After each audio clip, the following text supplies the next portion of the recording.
Assalamualaikum warahmatullahi wabarakatuh. Sebelumnya, perkenalkan nama saya Rizka Yuliati. Saya dari kelas KB1 Akuntansi 2019. Saya akan memenuhi tugas dari Bapak Langgeng Prayetno dengan tema pengantar teknologi informasi. Ya, tentunya sesuai dengan mata kuliah pelajarannya.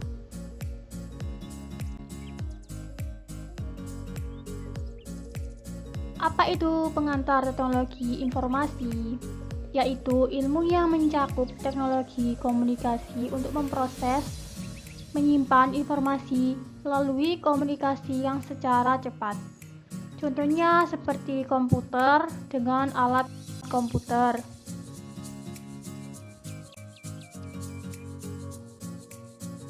Apa saja itu? Yang pertama, mesin serbaguna yang dapat dikontrol oleh program untuk mengolah data menjadi informasi. Yang kedua, instruksi yang digunakan untuk mengendalikan komputer. Yang ketiga, bahan mentah bagi komputer. Dan yang terakhir, bentuk data yang diolah. Pada umumnya, teknologi zaman sekarang ini seharusnya berhubungan dengan jarak jauh, apalagi pada masa COVID ini. Seperti halnya radio, televisi, handphone. Namun halnya yang sering digunakan yaitu handphone karena lebih akurat, lebih efektif, dan lebih luas untuk mengetahui informasi secara penting dan akurat. Handphone ini digunakan di kalangan pada hal umumnya remaja, anak-anak, hingga dewasa dan orang tua. Cara perkembangan teknologi informasi sebelum tahun 1980, petani ini menggunakan tenaga manusia dan tenaga tangan.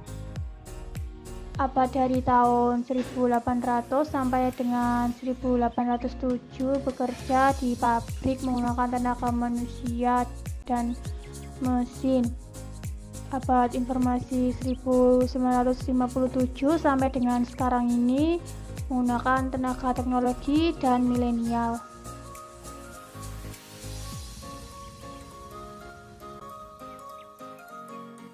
Masyarakat informasi tentunya yang masyarakat lebih banyak orang bekerja dalam penanganan informasi daripada bidang pertanian industri. Sejarah teknologi ini dimulai pada zaman purba hingga pada saat ini yaitu milenial dan elektronik. Tentunya mempunyai manfaat tersendiri bagi teknologi informasi ini. Yang pertama, memiliki efek besar dan dampak signifikan. Yang kedua, manajemen organisasi, struktur, serta proses suatu kegiatan dan mempengaruhi banyak aspek di dalam pekerjaan atau suatu organisasi.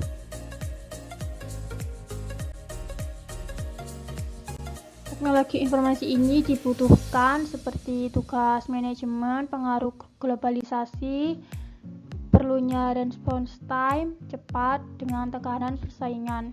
Tujuan yang ingin dicapai yaitu memecahkan masalah, membukakan kreativitas dan efisiensi.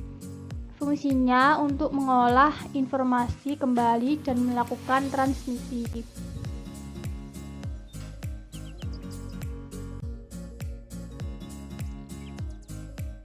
Teknologi informasi ini memerlukan adanya suatu yang menggunakan tentang komputer dengan mengumpulkan, memproses, menganalisis, dan menyebarkan informasi. Dan unsurnya yaitu yang pertama data atau fakta mentah, yang kedua informasi yang telah diorganisir, yang ketiga pengetahuan informasi yang diproses, dan yang terakhir pemahaman untuk dapat diaplikasikan. Infrastruktur informasi yaitu berupa perangkat keras, lunak, jaringan komunikasi, arsitekturnya, perencanaan terhadap kebutuhan informasi, kemampuannya, proses cepat dan akurat, berkapasitas besar dan menyimpan proses secara cepat, komunikasi cepat. Adapun halnya mempunyai dampak positif dan dampak negatif tersendiri, yaitu yang pertama dampak positif. Internet sebagai media komunikasi di seluruh dunia, media pertukaran data dengan menggunakan WhatsApp, email, Facebook, Instagram untuk mengetahui informasi yang lebih lanjut secara akurat dan penting. Media untuk mencari informasi atau data pengembangan internet yang secara pesat.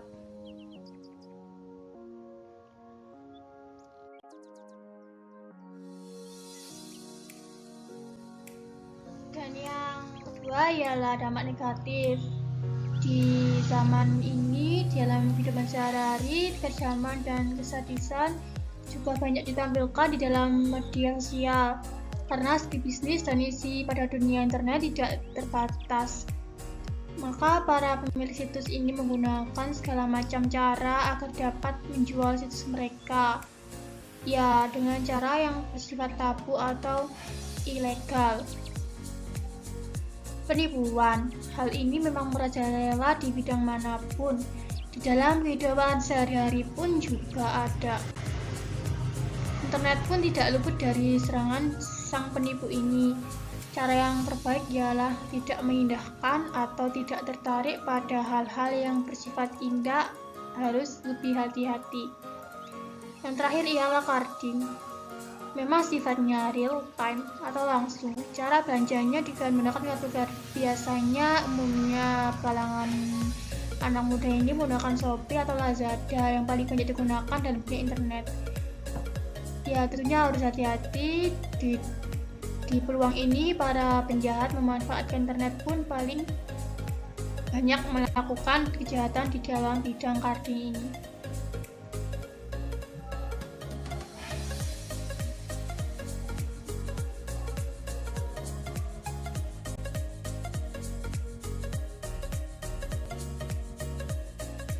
Sekian dari saya, Hirata. Apabila ada kata yang salah, saya mohon maaf yang sebesar-besarnya. Wassalamualaikum warahmatullahi wabarakatuh.